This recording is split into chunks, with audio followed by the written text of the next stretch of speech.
Hello and welcome to Chat DPS. This week we'll be discussing the fact that Andy Dufresne accidentally added the warden to the tunnel digging group chat. We'll look at the latest Trust Index report. Apparently confidence is down for digital services.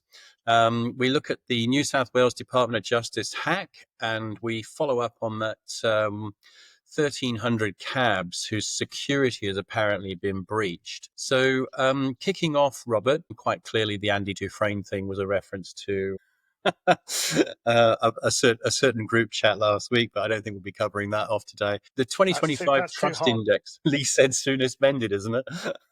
So the 2025 Trust Index results are in. This is a report that's put out by Thales Cybersecurity. One of their directors, Philippe Vallet, has been hitting LinkedIn and every other social media platform with his thoughts and what have you. So the results of the 2025 Trust Index are there, and they're finding that overall global trust in digital service is decreasing.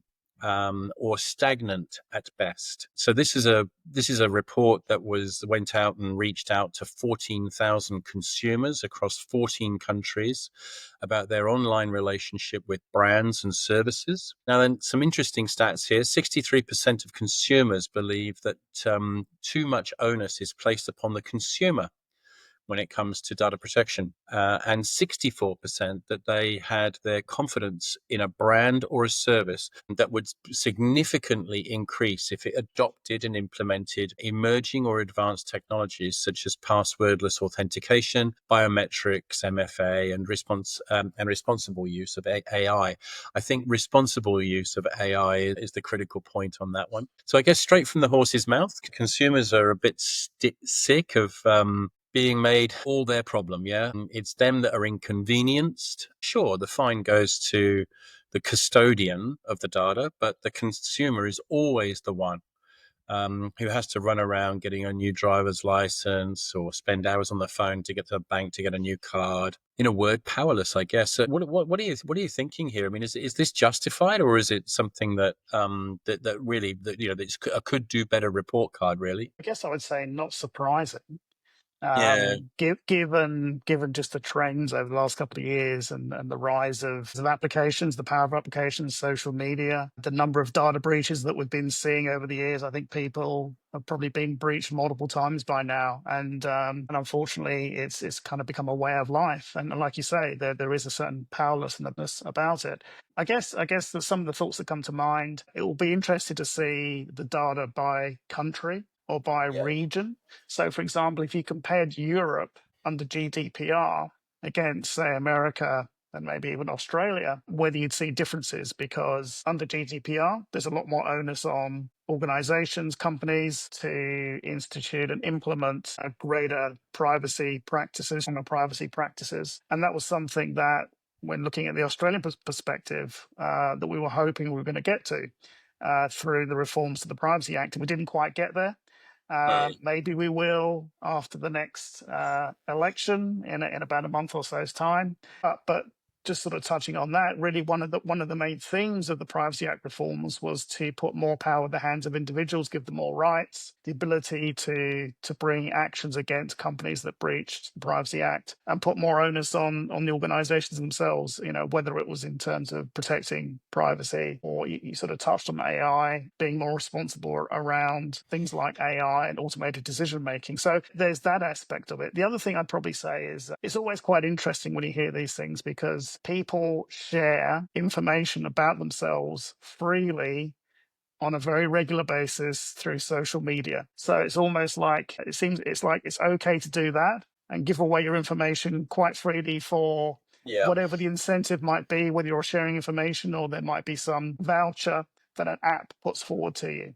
And people are quite happy to give away their information. But then when it comes to a data breach and it becomes real, then suddenly people are up in arms. I'm not saying that they're not wrong to be up in arms, but there's always that kind of interesting dichotomy of people that sort of do this on a daily basis, yet that when a data breach occurs, clearly there's consequences, and yes, there should be more onus on the organizations to do something. So there's it's very complex. There's a lot going on there, but I think yes, ultimately you would want to see that shift towards better protection of data. I mean, you touched on a couple of things. Some of these things, multi-factor authentication, like I don't know what the numbers are, but these are basic things. This technology has been Yeah. around for a long time, and for organizations to not offer alternatives to a password in this day and age is quite incredible, really. So, you would expect that organizations need to step up if they're not doing it themselves, or maybe consumers can move away from it, but maybe they don't have a choice.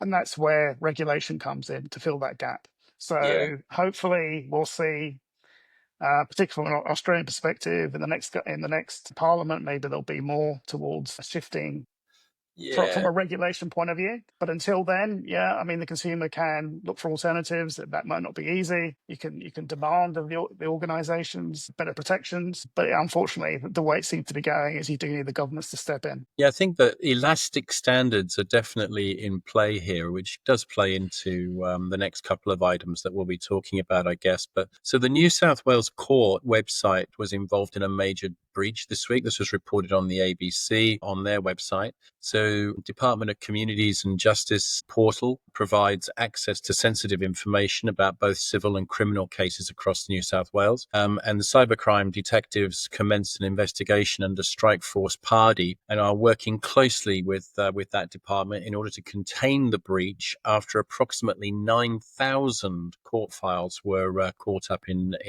this data breach. The New South Wales Attorney General understated it quite nicely, said they were taking it very seriously.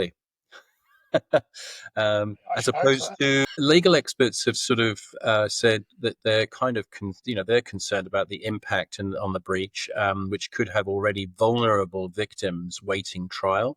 Sort of like, I suppose that's talking about the presumption of innocence, and rather than guilt. There is concern that this particular incident could undermine confidence in the court system. But clearly, with your background and all that I mean, you were looking into this one a little bit more deeply. Is it more than just some simple URL harvesting, or is it a little bit more than that? No, unfortunately, because with a lot of these investigations, the actual root cause is never actually declared publicly. There was some speculation I saw online that perhaps the security of this, I think it's like a Justice Link system, something like that, I think it's called, may have not been up to scratch. Just speculating here. There was some speculation that, a little bit like the hypothesis around the Optus hack, is that once you were able to get inside the system and access particular documents, you could potentially essentially increment by one a document number in order to access the next document number. So that was the hypothesis for the Optus hack,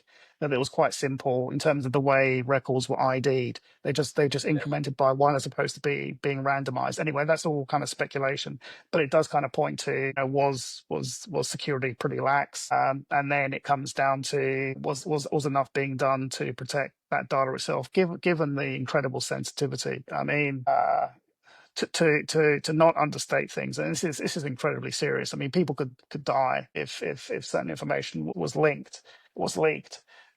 You've got potentially domestic violence orders and all sorts of things there that could Right. potentially Yeah. be. So this is incredibly serious stuff. They need to take a really hard look at the security of the system, the way they protect that sensitive information, and you would hope, given it is a government organisation, that they'll be transparent about what happened and what they're going to do to fix it. Yeah. I mean, obviously, our thoughts are with the people affected. 9,000 court records is quite a lot of, sort of documents, isn't it? And there's quite a lot of Yeah, I people that think I are think I affected. think I think the other point that came up, which I think was on the public record, was that I guess it was the IT team only noticed it when they were doing routine maintenance. So there's another side of it. Yeah. Their monitoring failed. They Well, I weren't guess able to that's take. I Yeah. guess that's a good thing, right? I mean, at least we can be certain of the fact that routine maintenance was actually taking place. I mean, obviously finding out at that particular point is not great, but yeah, Well, yeah, I think the fact that they found it during the maintenance and the fact their monitoring failed is a bigger red yeah, flag to me than the fact that, they got there in the end, but somebody had already accessed 9,000 of these files and nobody had picked it up. So, yeah, a complete disaster. yeah. Okay.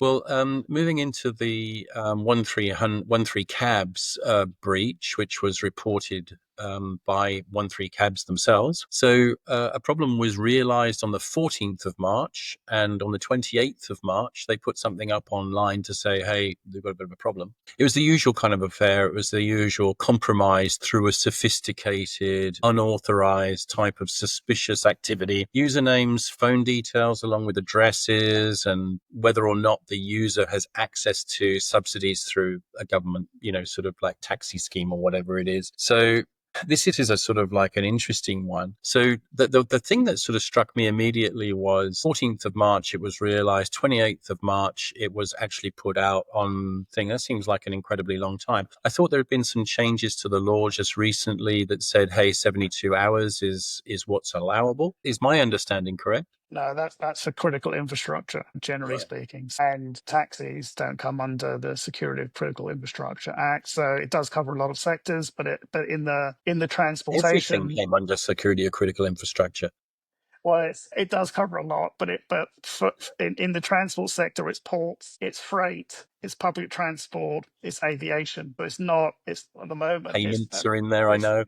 yeah. So yeah, it covers a lot of sectors, but not taxi services, I guess, because there are alternatives. So shut down public transport, that has a big impact. Shut down taxis. Well, there's other taxi services, there's Uber, so that's public transport. So maybe it's not quite as critical. So in that case, it's likely to fall under the Privacy Act. And the Privacy Act has a notifiable data breach, a set of requirements under the legislation. So you need to work your way through that. So once you think that you become aware that there might be a data breach, then you have to go through a process of containing that data breach, assessing that data breach. You've got to figure out if it's going to cause serious harm. You've got to figure out if there's a way of remediating without causing serious harm. And if you can't, then once you've done all those assessments, you then should notify the Office of the Independent Commissioner, and you should also notify individuals as well. So I guess Okay. 2 weeks is what it took. You're supposed to do that as soon as practicable. Potentially they met those requirements, hard to say, but 2 weeks, it's not Yeah. ideal, but maybe it took them 2 weeks to